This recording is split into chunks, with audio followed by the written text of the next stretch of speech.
Ukraine's rocket and artillery forces have destroyed the control point of Russia's Rubicon UAV unit and an ammunition depot in the occupied Donetsk region. The General Staff of Ukraine released a video of the strikes.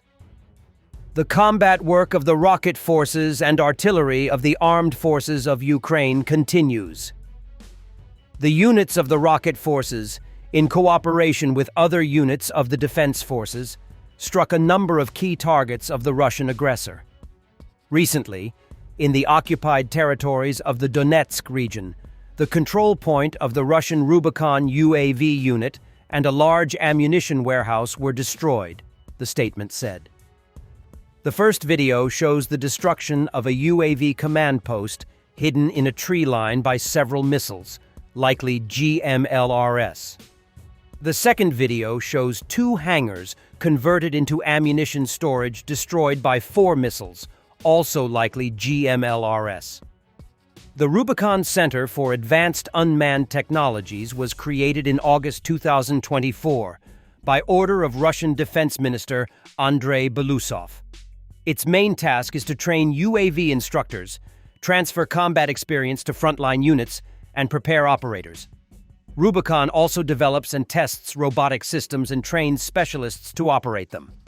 The center's analytical department compiles data on drone use in the war zone, analyzes surveillance footage from the front line, and makes recommendations on how to employ UAVs more effectively.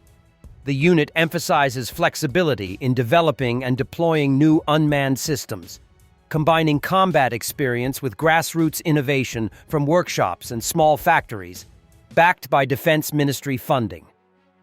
According to Russian sources, while discipline is military, management resembles that of a tech company, with more freedom in decision-making, less formalism, and encouragement of initiative. This approach allows rapid responses to battlefield requests, such as producing improvised drone munitions, testing new electronic warfare or air defense systems, and fielding them quickly. Rubicon has diverged from Russia's traditionally centralized military model in favor of flexible, horizontal interaction. Its units were the first in the Russian military to widely use fiber-optic FPV and interceptor drones. Rubicon also employs reconnaissance drones and strike UAVs such as Lancet, Molniya, and long-range systems. The unit emphasizes flexibility in developing and deploying new unmanned systems, combining combat experience with grassroots innovation from workshops and small factories, backed by Defense Ministry funding. According to Russian sources, while discipline is military, management resembles that of a tech company, with more freedom in decision-making, less formalism, and encouragement of initiative. This approach allows rapid responses to battlefield requests, such as producing improvised drone munitions, testing new electronic warfare or air defense systems, and fielding them quickly. Rubicon has diverged from Russia's traditionally centralized military model in favor of flexible, horizontal interaction. Its units were the first in the Russian military to widely use fiber-optic FPV and interceptor drones. Rubicon also employs reconnaissance drones and strike UAVs such as Lancet, Molniya, and long-range systems. Ukrainian forces have liberated part of the village of Tovste in the Donetsk region, pushing out Russian troops. The operation was carried out by the 5th Heavy Mechanized Brigade, part of the 20th Army Corps. Strike drone operators and artillery units supported the assault from the air and ground. Ukrainian assault groups raised the national flag near houses in the liberated area, consolidating their gains. During the operation, FPV drones and heavy Vampire bomber drones were used to drop explosive munitions on Russian positions. Thanks to coordinated actions across units, Ukrainian forces inflicted heavy losses on the enemy and pushed them out of part of the settlement. Tovste lies on the administrative border between Donetsk and Dnipropetrovsk regions.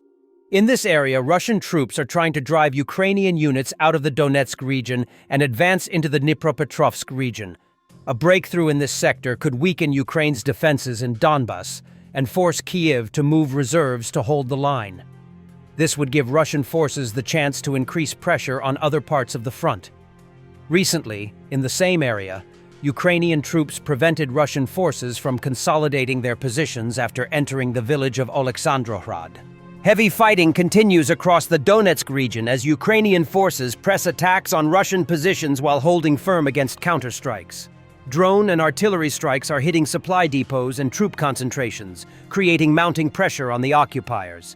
The situation remains volatile, with Russia throwing in reserves but failing to achieve any breakthrough, while Ukrainian units keep grinding down enemy forces day by day. Former Republican Congressman and Trump ally Matt Gaetz suggested, "I have an idea. Offer Russia NATO membership." I've got an idea. Offer NATO membership to Russia. Of course, for this carrot, Trump would need to get everything he wants out of Putin regarding the end of hostilities, economic cooperation, and territorial disputes. Before you suggest I'm crazy for thinking about NATO and Russia as partners, the idea has been floated by foreign policy thinkers on the right and left for some time. Satellite images published by Dnipro OSINT confirm serious damage to Russia's Saratov oil refinery from Ukraine's drone strike on August 10th. Fires broke out near the ILU AVT-6 unit. Images now show scorched pipelines and ongoing repair work. Key infrastructure was hit, including pipeline links vital to refinery operations. Trump commented on a possible bilateral meeting between Zelensky and Putin, saying he would prefer not to attend. He noted their difficult relationship and questioned whether they could work together. We'll see. We're going to see if Putin and Zelensky will be working together. You know, that's like oil and vinegar, a little bit. They don't get along too well for obvious reasons, but we'll see. And then we'll see whether or not I would have to be there. I'd rather not. I'd rather have them have a meeting and see how they can do. But in the meantime, they continue to fight and they continue to kill people, which is very stupid because they're losing 7,000 people now. I used to tell you 5, now they're losing 7,000 people a day. 7,000 people a week. They're losing, think of that, they're losing 7,000 people on average a week, mostly soldiers. So we want to see if we can stop it. I've stopped 7 wars. I'd like to make this one I thought would have been in the middle of the pack in terms of difficulty, and it's turning out to be the most difficult.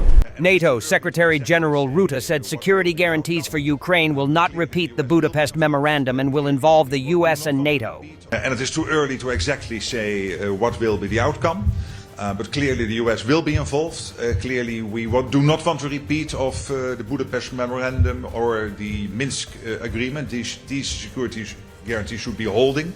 And as I said, as a second layer on top of building the Ukrainian armed forces after the war, moving forward, and NATO will be heavily involved there. We are already, of course, heavily involved through our command in Wiesbaden, which is helping Ukraine to stay in the fight now, but also to help Ukraine to develop its armed forces as a sovereign, proud nation going forward after a peace deal.